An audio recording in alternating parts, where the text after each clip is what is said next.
오늘 함께 떠날 믿음의 여정은 디모데전서 2장 1절에서 7절까지의 말씀입니다. 오늘 말씀의 제목은 모든 사람을 위하여입니다.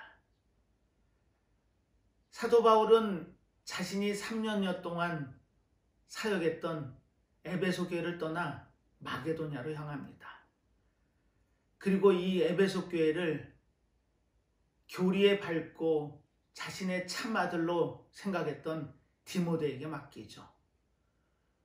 그리고 시간이 흘러 이 에베소 교회의 사정이 어떤지 또 디모데에게 권면할 말을 서신에 담아 디모데에게 보냅니다.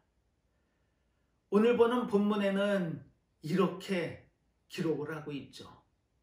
그러므로 내가 첫째로 권하노니 모든 사람을 위하여 간구와 기도와 도구와 감사를 하되, 이렇게 기록합니다. 여기서 첫째로라는 의미는 순서의 의미가 아니고 가장 중요하다라는 의미, 즉 지금 상황에서 가장 중요한 것은 기도라고 얘기하면서 그 기도의 대상을 모든 사람이라고 지칭을 합니다. 우리는 이 부분에서 자유롭지가 못하죠. 우리는 기도를 생각할 때 어쩌면 육신의 정욕, 안목의 정욕, 이생의 자랑을 따라서 자신을 위한 기도를 할 수밖에 없는 게 우리의 연약한 마음입니다. 그런데 사도 바울은 놀랍게도 모든 사람을 위하여 기도하랍니다. 결코 쉽지 않은 권면이죠. 하지만 오늘 본문을 통해서 이 내용을 정확하게 우리가 이해를 하고 은혜로 받는다면 우리는 모든 사람뿐 아니라 나라와 민족을 위해서 구국의 기도를 할 수 있는 그와 같은 믿음의 자람의 현장에 있게 될 겁니다. 오늘 이 시간 통해서 전하는 말씀이 우리의 영의 양식이 되고 한 주의 삶을 또 시작하는 우리의 삶 가운데 놀라운 하나님 은혜로 모든 사람을 위하여 기도할 수 있는 넉넉한 믿음을 소유한 우리 모두의 믿음이 될 수 있기를 바라면서 오늘 말씀을 증거합니다. 우리는 지난 시간에 마태복음 22장의 말씀을 통해 택함을 입은 자라는 하나님의 말씀을 봤습니다. 마태는 예수 그리스도를 왕으로 오신 메시아라는 관점에서 마태복음을 기록하고 있죠. 왕이신 메시아. 그래서 이 마태복음의 별칭이 사자복음입니다. 마태는 왕으로 오신 예수님의 관점에서 복음서를 기록하면서 예수님이 우리에게 주시마 약속한 하나님의 나라에 초점을 맞춥니다. 정통 유대인인 마태는 하나님이라는 말을 입에 올리기 어려워 하늘나라라는 표현으로 하나님의 나라를 기록하죠. 그리고 그 하늘나라를 한자식 표현으로 천국으로 우리는 부르고 있습니다. 그 천국에 대한 이야기를 하면서 마태는 그 천국이 마치 자기의 아들을 장가 보내기 위한 혼인잔치를 열은 임금의 비유를 합니다. 우리 또한 주님이 오시면 계시록의 증거대로 공중에서 혼인잔치가 있을 겁니다. 이처럼 하나님의 나라 천국은 혼인잔치의 비유가 되고 있죠. 그 의미는 무엇이었던가요? 아들을 장가 보내는 임금의 입장에서 그 혼인잔치에 초대된 사람들을 청하기 위해서 종들을 다시금 그들에게 보냅니다. 그런데 그들이 그 청함을 받고 이구동성으로 갈 수가 없다고 얘기합니다. 밭을 사서 밭을 갈러 가야 되고 소 5결이 즉 10마리의 소를 산 농부가 그 소를 시험하기 위해서 나가야 된답니다. 장사를 하는 사람은 자신의 장사 처소로 나가야 되고 심지어는 결혼한 지 얼마 안 된 사람은 내가 결혼을 해서 갈 수가 없다라는 이유 아닌 이유로 그 잔치에 응하지 않죠. 그것뿐만이 아닙니다. 그 소식을 전하러 간 종들을 때리고 심지어는 죽이기까지 하죠. 다른 종을 더 많이 보냈음에도 결과는 별반 다르지 않습니다. 그래서 그 임금은 화가 나서 자신의 군대를 그 마을에 보내 모든 사람들을 진멸하죠. 그리고 자신의 종들에게 사거리에 나가 누구든지 아무나 잔치자리에 데려다 앉히랍니다. 그래서 그 혼인잔치에 앉힌 자들의 면면이 바뀌죠. 병든 자, 소경 등 아픈 자를 비롯해 이 세상에서 소외되고 버림받은 자들과 이스라엘 백성들이 개, 돼지 취급을 하던 이방인들이 그 혼인잔치에 초대돼서 그 자리를 채웁니다. 그리고 그 자리가 차자 임금은 아들의 혼인잔치에 참석한 하객들을 막기 위해 그 자리에 나옵니다. 그런데 한 인물이 예복을 입지 않고 그 자리에 나와 있습니다. 그 당시에 이스라엘의 예법은 혼인잔치에 참석하는 사람들은 누구나 할 거 없이 예복을 갖춰서 입게 되어 있습니다. 그리고 더군다나 임금의 아들의 혼인잔치에는 그 예복을 왕이 다 나눠주고 있었던 겁니다. 그런데 한 인물이 예복을 입지 않고 있었죠. 여기서 혼인잔치에 참석한 이들이 입는 예복은 이런 의미가 있습니다. 첫 번째는 회개한 자들이 입는 옷이 예복이죠.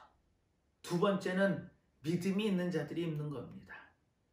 그리고 세 번째는 성령이 임하셨을 때 거듭남의 그 놀라운 은혜를 입는 자들이 입는 것이 예복이었죠.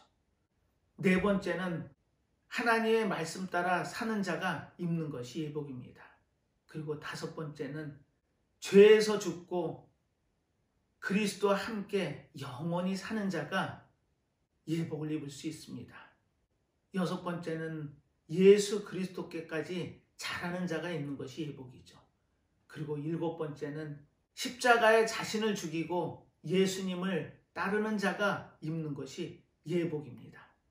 그런데 이 혼인잔치 자리에 예복을 입지 않은 자가 있습니다.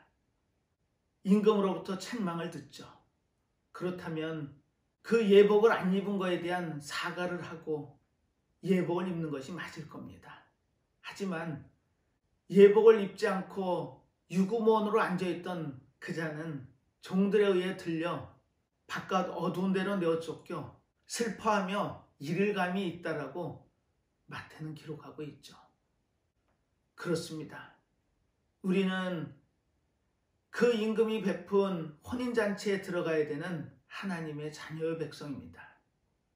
그 자리에 들어가 우리는 예복을 갖춰 있고 그 기쁨의 잔치에 참여하는 놀라운 은혜를 받았습니다.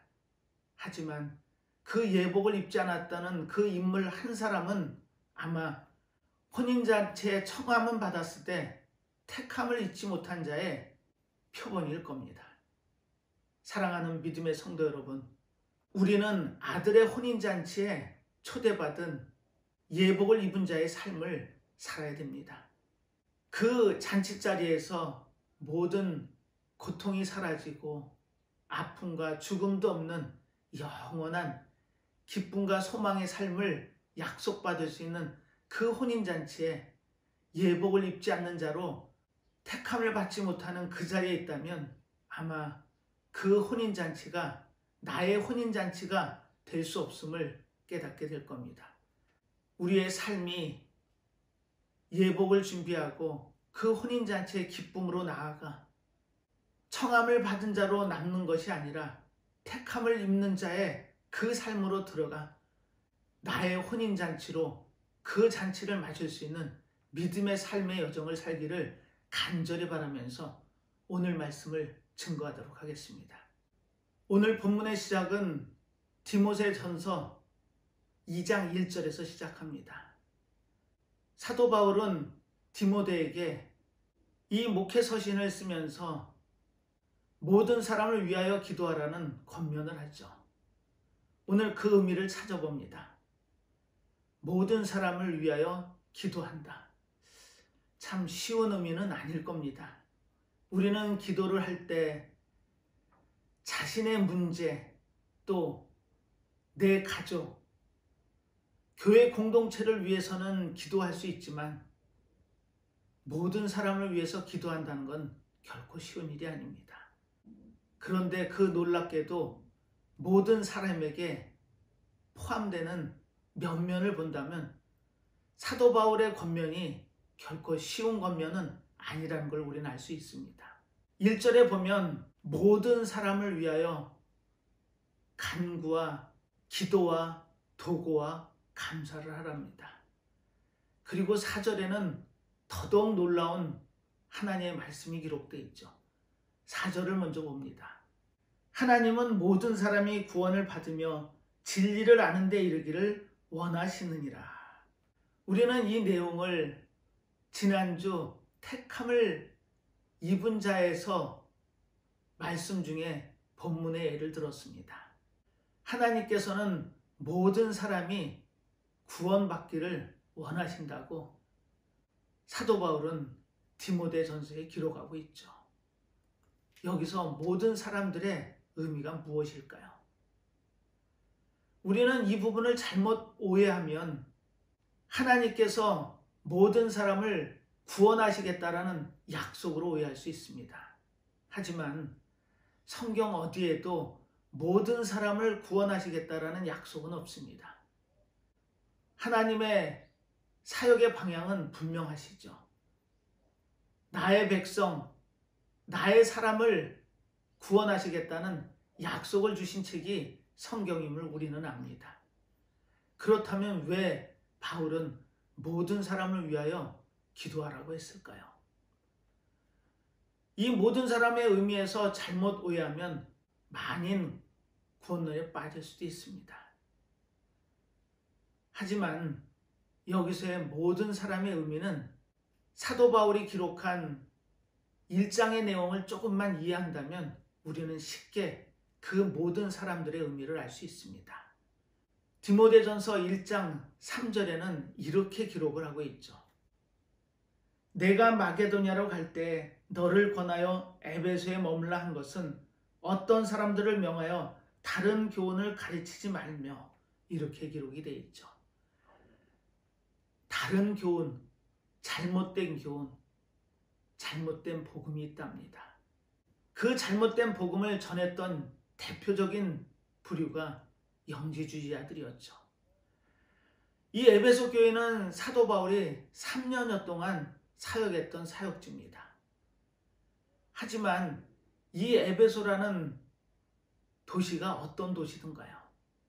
바로 다산의 상징이요 풍요의 여신인 아데미 여신을 섬기는 도시가 바로 이 에베소였습니다. 그 신전의 규모는 어마어마했죠. 그러니 사도 바울이 3년여 동안 에베소에서 사역함이 결코 쉽지는 않았을 겁니다. 그리고 마게도니아로 떠나면서 이 에베소 교회를 자신의 영의 아들인 디모데에게 맡기면서 얼마나 걱정이 됐을까요?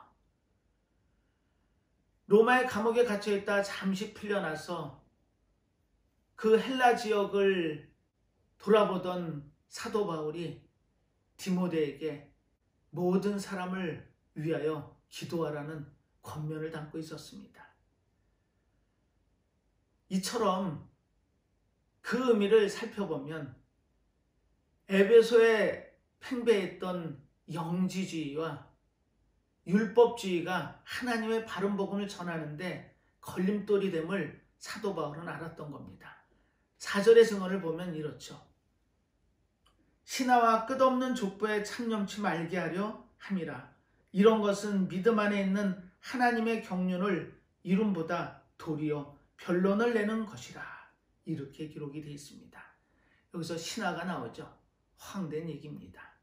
영지주의자들이 주장했던 것은 구원이라는 것은 영적인 깨달음이라고 주장합니다. 영적인 깨달음을 얻은 자들은 구원을 받았으니 그 삶은 어때도 상관없답니다. 사실 이 에베소만큼 방탕하고 향락에 빠져있는 사치의 도시가 없을 겁니다. 아데미 여신을 그들의 주신이로 믿고 있는 이 에베소, 이곳에서 영지주의자들은 그 구원에 대한 깨달음만 있다면 구원받았으니 삶의 모습은 어때도 상관이 없답니다. 그리고 율법주의에 빠져있던 이 이스라엘 백성들은 어떤 모습이었을까요? 끝없는 족보에 창념한답니다. 즉, 자신들이 갖고 있는 혈통의 우월함을 강조하고 있죠. 아브라함을 통해서 이 땅의 선민이 된 이스라엘 백성들은 하나님으로부터 유일하게 구원받을 수 있는 민족이 자신들임을 주장합니다. 이방인들은 어떠한 경우에도 구원을 받을 수 없다라는 생각이 강했죠. 이처럼 영지주의와 율법주의는 에베소의 바른 복음이 자리 잡는 데 있어서 가장 큰 두 개의 걸림돌이었습니다. 그런데 사도 바울은 이 모든 사람들을 위하여 기도하랍니다. 우리는 그 기도를 나를 위해서, 가족을 위해서 기도하는 건 우리의 늘상의 삶이니까 이해가 갑니다. 하지만 이 모든 사람들, 다른 복음, 잘못된 복음을 전하는 그들을 위해서도 기도하라는 건 쉽지가 않은 결정이겠죠. 그런데 거기서 2절에 한 가지를 더 얹습니다. 임금들과 높은 지위에 있는 사람들까지도 포함해서 모든 사람들을 위해서 기도하랍니다. 여기서 임금들과 높은 자리에 있는 사람들은 어떤 사람들인가요? 오늘로 말하면 위정자들입니다. 그 당시의 위정자들은 누구였던가요? 바로 로마의 황제요. 로마의 녹을 먹으면서 단지 그리스도를 믿는다는 그 하나로 모진 고난과 고통과 순교를 감내해야 됐던 그와 같은 시대 상황에서는 이해가 안 되는 부분입니다. 그런데 사도 바울은 그들까지 포함해서 모든 사람을 위하여 기도하랍니다. 결코 쉽지 않은 권면입니다. 우리는 이 땅을 살면서 많은 어려움들 겪을 수 있습니다. 그 원인을 제공했던 자들까지도 포함해서 모든 이들에게 기도를 통해, 간구를 통해 감사하는 기도를 하라는 사도 바울의 권면은 우리가 받아들이기가 쉽지가 않습니다. 하지만 사도 바울이 오늘 본문에 기록한 내용들을 하나님이 주신 지혜로 깨닫고 은혜로 받는다면 우리는 충분히 그럴 수 있습니다. 그 내용을 한번 살펴보도록 하겠습니다. 사도 바울은 이 기도를 이렇게 강조하죠. 간구와 기도와 도고와 감사로 하랍니다. 어떻게 사도 바울의 그 많은 서신서 중에 이렇게 사중적인 강조를 할 수 있을까요? 기도라는 의미를 이렇게 사중적 강조를 통해 반드시 모든 사람들을 위하여 기도하랍니다. 그렇다면 우리는 여기서 그 기도의 의미가 무엇인지를 한번 찾아볼 필요가 있습니다. 사랑하는 믿음의 성도 여러분, 나는 기도를 어떻게 생각하시나요? 단지 내가 바라고 원하는 것을 하나님께 간구하는 좁은 의미의 기도가 아니라 오늘 사도 바울은 넓은 의미의 포괄적인 기도를 이야기하고 있습니다. 그럼 우선 이 기도의 의미를 살펴보고 그리고 왜 우리가 위정자들에게까지 그 기도의 폭을 넓혀야 되는지를 찾아보겠습니다. 우선 그 기도의 의미는 세 가지로 의미를 해석할 수 있을 겁니다. 그 첫 번째가 선택입니다. 우리는 그 선택을 자신의 마음에 의해서 원하는 대로 할 수 있는 결정이라고 오해할 수 있습니다. 하지만 기도에 있어서는 그 의미가 아니죠. 유일한 선택이랍니다. 우리가 할 수 있는 최선의 선택이 기도라고 성경은 기록하죠. 사도 바울이 얘기했던 사증적 강조에서 간구는 간절하게 바라는 겁니다. 기도는 하나님이 보시기에 합당한 것을 하는 겁니다. 그리고 도고라고 하죠. 도고는 오늘날로 얘기하면 중보입니다. 대신해서 하는 기도죠. 그리고 감사로 하랍니다. 이 감사는 자신에게 주어진 여건과 환경보다 감격으로 모든 주신 것을 은혜로 받고 감격으로 감사하는 기도를 하라는 것을 권면하고 있죠. 이처럼 우리는 어떠한 상황과 형편에서도 유일하게 할 수 있는 선택이 기도여야 합니다. 역대상 4장에 보면은 많은 사람들의 이름이 나오죠. 유다 자손의 이름입니다. 그런데 유독 눈에 띄는 인물이 있습니다. 다른 인물들은 이름만 거론했는데 2절에 걸쳐서 한 인물을 조명하죠. 그리고 그 자가 존귀한 자랍니다.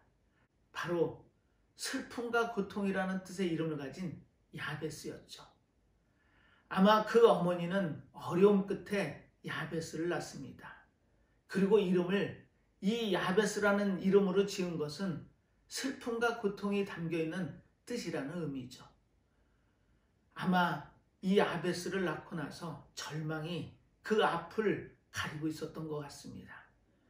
그런데 그와 같은 상황과 형편에서 야베스는 놀라운 기도를 하죠. 하나님께 간구를 합니다. 하나님께서 나에게 복을 주시고 내 앞길을 지키신다면 나의 기도를 들어 나의 지경을 넓혀주시고 나를 환난에서 벗어나 근심이 없게 해달라는 간구를 합니다. 그런데 그 기도에 대한 하나님의 대답이 놀랍습니다. 하나님이 그 구하는 것을 허락하셨더라. 놀랍지 않나요? 우리는 이 기도를 야베스의 기도로 부르죠.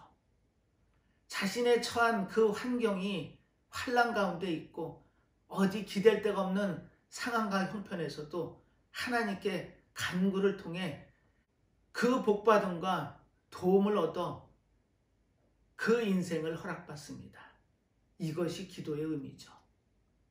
우리는 어떤 선택을 하고 계신가요? 힘들고 어려울 때 혹시 포기라는 단어가 머릿속에 떠오르신다면 야베스의 기도를 기억하십시오. 이처럼 야베스의 기도를 통해 우리는 그 선택지가 어디여야 함을 우리는 말씀을 통해 깨닫습니다. 우리 앞에 역경이 놓이고 환난 가운데 있더라도 하나님을 향한 그 선택은 우리에게 유일한 최선의 방법이 기도임을 우리는 기억해야 됩니다. 두 번째입니다. 이 기도의 의미는 우리에게는 선물의 의미입니다. 정말 사랑하는 사람이 있습니다. 하지만 이 사랑하는 사람에게 내가 할 수 있는 것은 아무것도 없다는 그와 같은 막막함이 앞에 놓여 있다면 기도를 통해 선물하십시오. 이스트만 코닥사의 창업주인 조지 이스트만의 어머니는 조지 이스트만을 낳고서 이렇게 기도를 합니다. 하나님, 이 아이가 앞에 놓여 있는 환경과 처지는 절망밖에 없습니다. 하지만 이 아이의 삶 가운데 이 절망의 그늘이 놓이지 않도록 이 아이를 지키고 보호해달라는 간절한 기도를 하죠. 그 어머니의 기도를 들은 조지 이스트만은 그 어린 마음에 이렇게 오히려 기도를 합니다. 저의 처지나 형편은 문제가 되지 않습니다. 하지만 어머니의 간절한 기도를 꼭 이루어달라는 그 어린 마음에, 순수한 마음에 하나님께 기도를 드리죠. 그리고 시간이 흘러 훗날 이 조지 이스트만은 이스트만 코닥이라는 거대한 회사를 창업하게 됩니다. 이처럼 우리 앞에 놓인 문제들로 인해 절망감이 있다면 우리는 그 절망을 얹고 사는 것이 아니라 그 절망 가운데 하나님이 주시는 그 약속을 붙잡고 우리는 그 선물을 기도로 할 수 있는 겁니다. 기도를 통해 한 그 선물이 아이에게 전해져 조지 이스트만의 인생을 바꿨듯이 그 기도의 역사는 놀라움의 연속입니다. 기도로 세상을 바꾼 한 여인이 있죠. 우리는 사무엘서에서 그 여인을 만납니다. 한나였죠. 아이가 없어서 당하는 그 수치 가운데서도 하나님께 간구를 합니다. 그 아이를 주시면 하나님의 일에 드리겠다고. 그리고 정말 그 어려운 가운데 아이를 얻었을 때 한나는 하나님께 그 아이를 드립니다. 그리고 매년제를 드리러 엘리 대제사장에 맡겨있는 아들을 보러 갈 때는 그 아이의 몸에 맞는 세마포 옷을 지어서 갖다가 주죠. 그리고 그 아이는 그 세마포 에봇을 입고 하나님 앞에서 하나님의 선지자의 교육을 받습니다. 하나님은 엘리 대제사장의 가문을 닫기를 결심하셨죠. 하지만 이 한나의 기도를 통해 약속받은 사무엘을 통해 그 선지자의 길을 다시금 여십니다. 이처럼 우리가 할 수 있는 선물은 기도의 선물입니다. 자녀를 위하십니까? 그렇다면 자녀를 위해서 기도하십시오. 그 기도를 통해 그 아이는 하나님께 우리가 드렸던 기도보다 훨씬 큰 선물을 당연하게 받을 겁니다. 그것이 하나님이 하시는 역사의 방법이십니다. 세 번째 기도의 의미입니다. 그 기도가 능력이 된다는 것입니다. 우리의 능력으로 무엇을 바꿀 수 있을까요? 세상을 바꿀 수 있을까요? 아니면 역사를 바꿀 수 있을까요? 우리에겐 아무 힘이 없습니다. 하지만 오늘 디모데서의 사도 바울은 이렇게 권면을 하죠. 8절입니다. 거룩한 손을 들어 기도하기를 원하노라. 그 거룩한 손이 들릴 때 하나님은 역사를 하십니다. 그 들린 손을 통해서 절망이 희망으로 바뀌고 환난과 고통이 우리에게 고요와 평안을 선물합니다. 출애굽한 이스라엘 백성들이 제일 먼저 맞닥뜨린 대적이 아말렉이죠. 아말렉은 어떤 족속인가요? 바로 에서의 손자인 아말렉의 후예들입니다. 유대 속담에 이런 말이 있습니다. 적이 되고만 형제는 어떤 적보다 심하다. 공감하시나요? 출애굽한 이스라엘 백성들의 앞을 가로막고 대적했던 아말렉 족속, 바로 에서의 후예들이었습니다. 이 아말렉 대적과의 전쟁에서 산에 올라간 모세는 손을 들어 기도를 하죠. 그 손이 들어있을 때 하나님이 대신 전쟁을 하십니다. 손이 내려올 때는 당연히 피할 수밖에 없죠. 그래서 그 손을 들고 간절한 기도로 하나님의 능력을 우리의 능력으로 바꿉니다. 그것이 기도의 힘입니다. 기도의 의미가 이렇게 대단한 능력으로 우리에게 힘이 될 수 있는 것은 하나님께서 그 손을 들어 간구하는 기도를 들으시고 그 기도에 대한 응답을 우리에게 능력이라는 결과를 주시는 겁니다. 이처럼 기도가 갖고 있는 의미가 우리의 선택이요, 선물이요, 능력임을 우리가 마음속에 새긴다면 우리는 그 기도를 하나님의 능력으로 쓸 수가 있는 겁니다. 하나님의 능력이 나의 능력이 될 수 있는 그 놀라운 체험을 우리는 기도를 통해 할 수 있는 것입니다. 이처럼 기도의 의미를 알았다면 오늘 보는 본문을 통해 왜 사도 바울이 모든 사람을 위하여 기도하라고 했는지 그 의미를 찾아볼 수 있습니다. 2절의 증언입니다.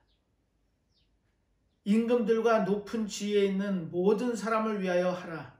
이는 우리가 모든 경건과 단정한 중에 고요하고 평안한 생활을 하려 함이니라. 아멘. 그 당시에 임금들과 높은 지위에 있는 자들은 단지 예수 그리스도를 나의 구주로 고백한 그 이유 하나 때문에 삶의 터전을 빼앗기고 살던 곳에서 쫓겨나며 순교의 자리로 내몰리기까지 하는 그와 같은 위정자들을 위해서 기도하랍니다. 사도 바울의 마음은 어디에 있었을까요?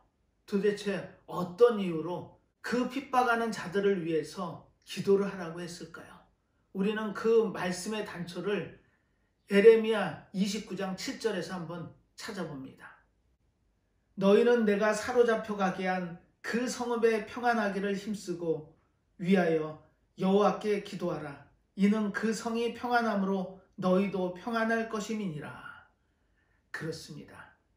바벨론 성읍을 위해서 기도하랍니다. 거기에는 그렇게 해야 우리의 평안이 보장된다라는 이유가 담겨 있었던 겁니다. 원수 대적을 위해서 기도하는 것은 그들을 통해 우리의 삶, 믿음의 삶을 보장받기 위한 하나의 방법이요, 방편으로 사도 바울은 우리에게 그 이유를 제시했던 겁니다. 그렇다면 그 다음 절의 본문을 이해하는데 훨씬 수월해집니다. 우리가 모든 경건과 단정 중에 고요하고 평안한 생활을 하려 함이니라. 경건은 하나님과의 관계입니다. 단정은 인간관계죠. 즉 하나님과 그 모든 삶의 관계가 고요해지고 평안해질 수 있답니다. 그렇기 때문에 그 원수 대적을 위해서 우리는 기도의 자리에 있어야 되는 겁니다. 그렇다면 우리는 오늘 말씀을 통해 기도의 지경을 넓혀야 됩니다. 나와 내 가족, 교회 공동체뿐 아니라 나라와 민족을 위해서 할 수 있는 그와 같은 기도의 지경이 넓혀진다면 이 땅의 삶, 이 세상의 역사가 바뀌는 놀라운 우리는 체험을 할 수 있는 겁니다. 이 위정자들에게 해야 되는 기도의 의미는 또 무엇인가요? 자신들을 핍박하고 압제하는 임금들과 그 높은 주위에 있는 사람들을 위해서 기도해야 된다는 사도 바울의 고백처럼 그 의미를 우리가 좀 더 깨닫는다면 그 기도가 훨씬 수월해질 겁니다. 그 첫 번째는 그들을 대신한 회개를 하는 기도를 하라는 것입니다. 대신하는 회개. 하나님께서는 이 땅의 모든 사람들을 구원하시는 것이 아니라 이 땅에 존재하는 모든 이들이 하나님께로 돌아와 구원받기를 원하고 계셨던 겁니다. 베드로 사도의 고백처럼 하나님께서 인내하시는 그 이유는 그 모든 자들이 하나님께 회개하고 돌아와 구원의 길로 이룰 수 있기를 원하셨기 때문이었습니다. 이처럼 모든 사람들을 위하여 기도하라는 의미에 포함된 의미는 바로 그들을 대신해서 하는 회개의 의미였습니다. 요나 선지자를 통해서 니느웨 성으로 보냈던 그 하나님의 마음이 좌우를 분별 못하는 자들을 긍휼히 여기시는 마음이 앞서셨던 겁니다. 그들 또한 회개를 통해 하나님께로 돌아와 구원이라는 놀라운 선물을 받기를 원하셨던 것이 하나님의 마음이신 것처럼 그 당시 기독교를 압제하던 그 로마의 황제들과 높은 지위에 있는 자들까지도 회개를 통해 하나님께 돌아오는 놀라운 역사가 있기를 원해서 사도 바울은 모든 사람을 위해 기도하라고 권면하고 있었던 거죠. 두 번째는 관심입니다. 우리는 이 관심을 참여를 통해 표현합니다. 하지만 이 땅에 하나님의 자녀의 백성으로 삶을 살고 있는 우리들에게 그 참여는 기도입니다. 세상에 대적하는 것이 아니라 세상을 위한 기도를 할 수 있다면 우리는 그 세상을 대적하는 것보다 더 놀라운 결과를 기도를 통해서 얻게 되는 겁니다. 하나님께 간구하십시오. 우리는 세상의 위정자들에게 달려나가 그들에게 간구하는 것이 아니라 하나님께 간구하는 기도를 통해 우리의 모든 처지와 형편을 하나님께 알리는 겁니다. 그리고 그 참여를 통해 우리는 응답이라는 결과를 얻게 되는 겁니다. 세 번째는 구국의 의미입니다. 우리는 얼마나 나라와 민족을 위해서 기도하고 계시나요? 나라가 있기 때문에 우리의 믿음의 삶 또한 보장받고 고요하며 평안할 수 있는 겁니다. 그런데 우리는 나라를 위해 얼마나 지금 기도의 자리에 있으신가요? 새마을운동의 모태가 됐던 가나안 농군학교를 세운 김용기 장로의 이야기입니다. 그 가나안 농군학교에는 구국 기도실이 있었습니다. 그 기도실에서 오전에 2시간, 오후에 2시간씩 매일 기도를 했죠. 훗날 김용기 장로가 소천을 하고 그 유품을 정리하는데 벽에 이런 글귀가 써 있었다고 합니다. 조국이여 안심하라, 내가 기도하노라. 온 결혜여 안심하라, 내가 기도하노라. 놀라운 고백 아닌가요? 우리는 조국을 위해서, 나라를 위해서 얼마나 기도의 자리에 있으신가요? 그 기도를 통해 안심하랍니다. 내가 하는 이 기도가 내 나라, 민족을 지킨답니다. 그것이 기도의 능력이고 힘이죠. 우리는 역사에서 그 기도를 통해 많은 것을 얻은 인물들을 봅니다. 한참 2차 대전이 진행 중이었죠. 그때 영국 의회는 국가의 전망을 결정하는 회의를 하고 있었습니다. 그런데 웬일인지 자리에 앉아있던 처칠이 고개를 숙이고 잠을 자는 모습을 보입니다. 그때 의장이 호통을 치죠. 그 수상 처칠을 불러 이렇게 호통을 칩니다. 어떻게 이런 절체절명의 상황에서 잠을 잘 수 있냐고. 그때 처칠이 이런 얘기를 합니다. 나는 잠을 잔 것이 아니라 이 나라를 위해 하나님께 기도했다고. 그러자 의장이 반문을 합니다. 아니, 기도할 시간이 없어서 이 중요한 회의석상에서 기도를 하냐고. 그때 큰 소리로 처칠은 이렇게 반문을 합니다.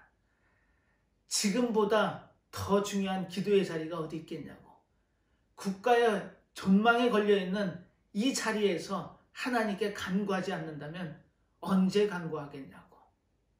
우리는 성경에서 느헤미야라는 인물을 통해 그와 같은 현장을 목도합니다. 아닥사스다 왕 치하에 있던 그 상황에 술 맡은 관원장이었던 느헤미야에게 조국의 슬픈 현실이 전달이 됩니다.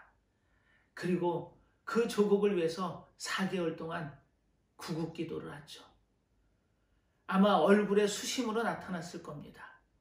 그 당시에 왕 앞에 있는 자들이 수심을 띠게 된다면 이건 가장 큰 불경이고 죄였습니다. 그때 아닥사스다 왕이 이렇게 질문을 던지죠. 어떻게, 왜 수심 가운데 있냐고. 도대체 이유가 뭐냐고. 그때 느헤미야는 이렇게 고백을 합니다. 조국의 현실을 설명을 하죠. 이런 참담한 현실 속에 자신의 모습 속에 근심이 나타날 수밖에 없었던 이유를 이야기하죠. 그때 놀랍게도 아닥사스다 왕은 이렇게 반문을 합니다. 내가 해줄 수 있는 것이 무엇이냐고.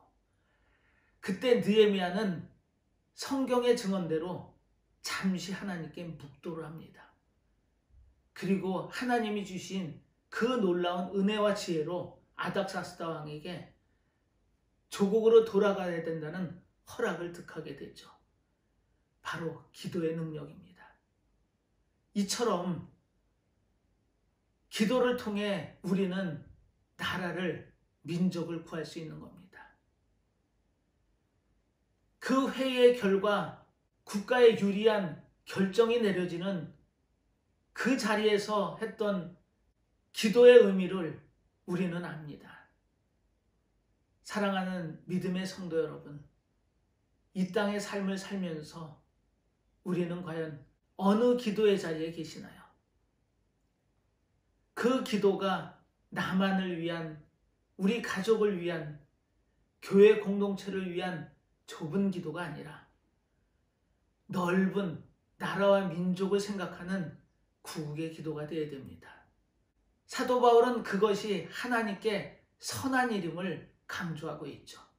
그리고 하나님의 마음을 담아 이렇게 증언으로 남깁니다. 하나님은 모든 사람이 구원을 받으며 진리를 아는 데 이르기를 원하시느니라.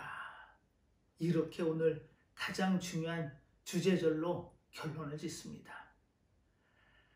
하나님께서는 모든 사람이 구원의 자리로 들어오기를 원하고 계셨던 겁니다. 우리는 그 자리에서 과연 기도로 하나님께 그 모든 것을 실행할 수 있는 근거를 제시하는 겁니다. 우리의 기도를 통해, 그 응답을 통해 이 땅의 세상과 역사가 바뀔 수 있음을 마음속에 기억한다면 우리의 기도의 폭은 훨씬 넓어질 겁니다.